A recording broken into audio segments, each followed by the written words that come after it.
We are approaching the last days of Yontif, the final step in the quadrathlon, and it's 2 very busy days. It's not like we're going down slow. Shemini Atzeret this year has Koheles, it has Geshem, it has Yizkar, and then it's followed up with Simchat Torah, the joy of Torah. So there's a lot going on. And in Eretz Yisrael, in Israel, they only have 1 day. So they do Geshem and Yizkar and Kohelet, they do it all in 1 day. It's a very, very busy day. The Hakafas, everything. And the relationship between Geshem, between rain, the tefillah of Geshem, which we take so seriously, the Chazan wears a kittel, and the giving of the Torah is not so obvious. And it's fascinating when you look in the Gemara tells us in Tainus, of Zion, Rabbi Yehuda says that Gadol Yom HaGshamim Ki Yom Shenitna BaTorah. The day of rain is as great as the day in which the Torah is given. Remarkable. The Torah was given once. The Torah is our guide in life. The Torah is equivalent to a rainy day. And if you look further, the Gemara says that Rava says that a rainy day is even greater. That the Yom HaGshamim, the Gadol Yom HaGshamim Miyom Shenitna BaTorah is greater than the day that the Torah was given. And both rely on a pasuk. The pasuk says, Yarov Kamatar L'Kchi, let my doctrine, my Torah, come down like the rain. What does this mean? How can it be that a rainy day is like the day that the Torah was given? On a basic level, we understand that water is crucial for all of life. As human beings, we can't survive without water. The entire world, the entire universe needs water. It courses through everything. Without water, there is no life. This is true on a basic physical level. And so, it's equivalent to the Torah. Because spiritually, we cannot survive without Torah. Without Torah, there is no spiritual life. There is no true, deep purpose that we can fulfill. Torah is like the rain which comes down from heaven. You need the rain, you need the Torah.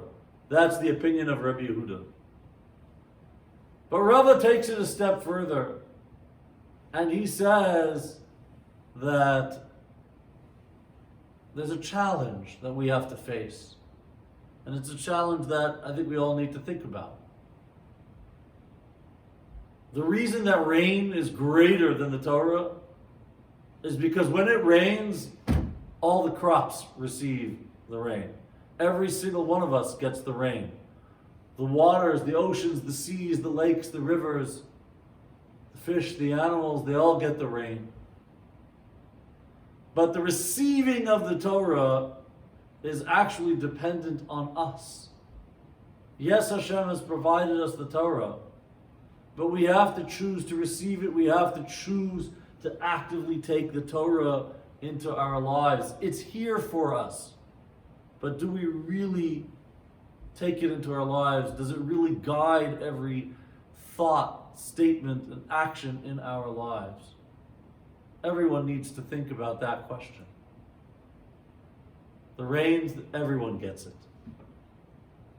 In some sense, greater than the Torah itself. And that, therefore, becomes the challenge. On Shemini Atzeret, many of us will recite Yizkar, and when we recite Yizkar, we remember our mothers and our fathers, our husbands and our wives, our brothers and our sisters, our sons and our daughters. We remember people who had Torah in their lives, whose lives were animated by values that came from the Torah.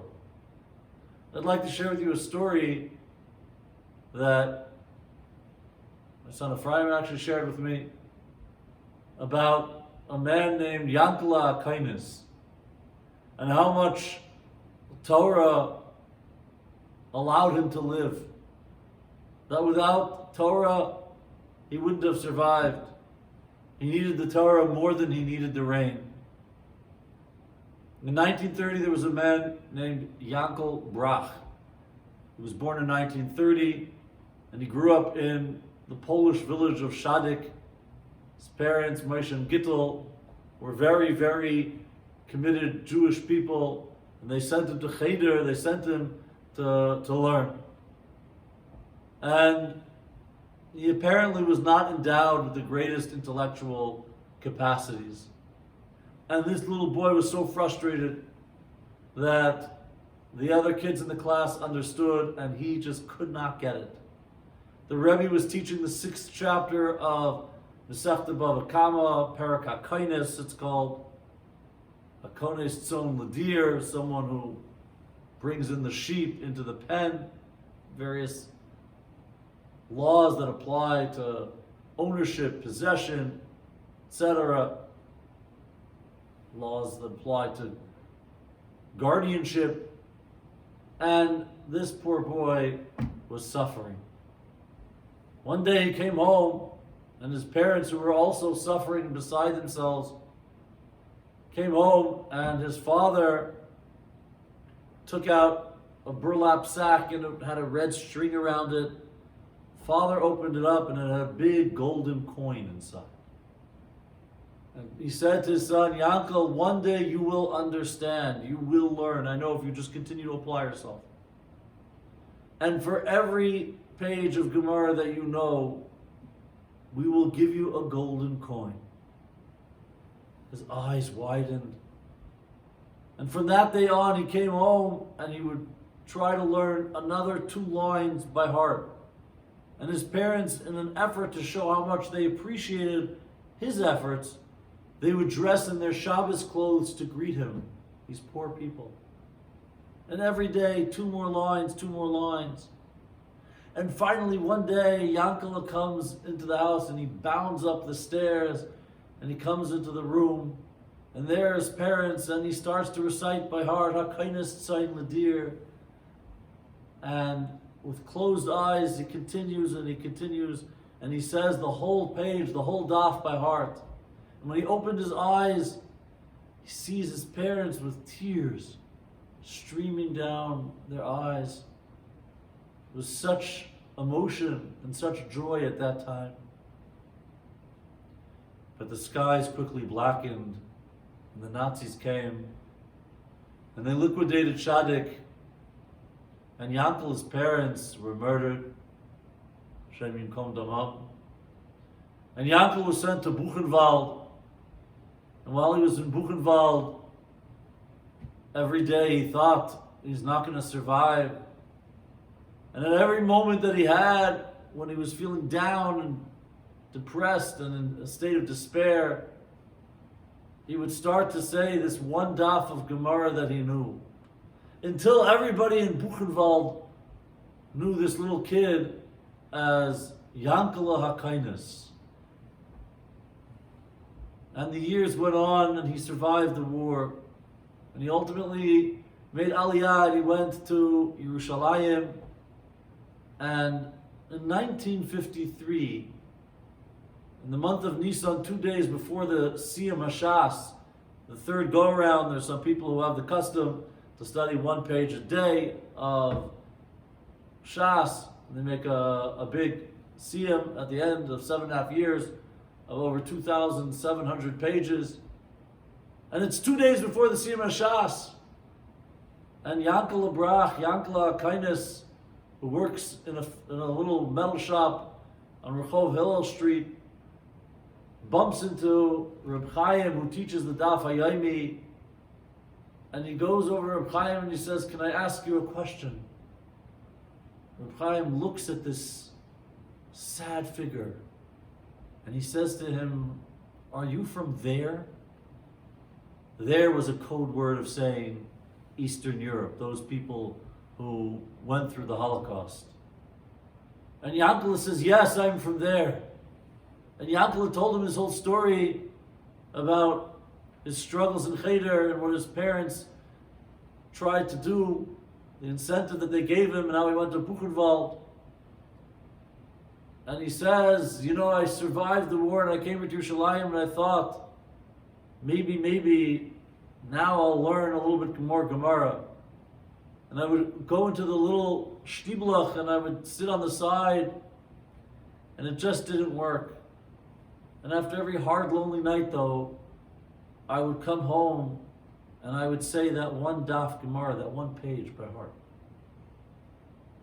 And now he looks at Reb Chaim, the Maggid Shir, and he says, tell me. He says, can I participate in the Daf Hayomi? Because I did this one page over 2,700 times. And Reb Chaim looks at him and he says, I am about to finish the cycle of all of Shas. And I studied all the Gemara, and I used logic, and I used understanding, and I'll get to the end. But I want to trade with you, because you are not just finishing Shas. You are bringing the end of the Gullus. You are bringing the end of the exile. There is so much suffering and pain in life, and you are grasping onto the Torah to make sure that it continues to propel you forward.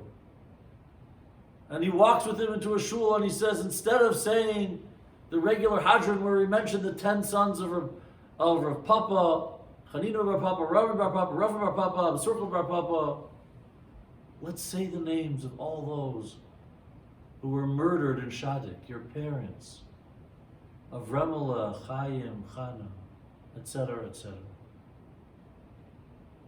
Remarkable story about one man, how the Torah kept him going in life. When I say Yizkar, this Yantif, I will do so for my father Zatzal, passed away at a relatively young age. And the last time that I saw him, I had a conversation with him. He was so weakened by his illness. He was lying in his bed with his eyes closed, couldn't open his eyes. He looked so thin and pale and weak. It was difficult for him even to speak. And the last thing that he spoke to me about was his concern about the proper fulfillment of the mitzvah of tefillin because of a certain inference from a tshuva of the Avnei Nezer. That's what he was worried about. It was the Torah that was guiding him even in the last moments of his life. And the values of those people for whom we say Yizkar. The Torah values of tzedakah, of chesed. It's what allows us to overcome every situation. We are in the midst of a terrible pandemic, and we have far more questions than answers. We don't know when this will be over, but what will guide us through it is our commitment to Torah. So on Shmini Atzeret and Simchat Torah, where we recite Tfilas Geshem, where we celebrate the joy of receiving the Torah, let us make a commitment to studying the Torah. Let us make a commitment to living the Torah. For we know that as much as the rain sustains us, the ultimate living waters are the waters of the Torah, and ultimately we will drink from those waters until the coming of the ultimate redemption. May it be B'meher Yameinu. Amen.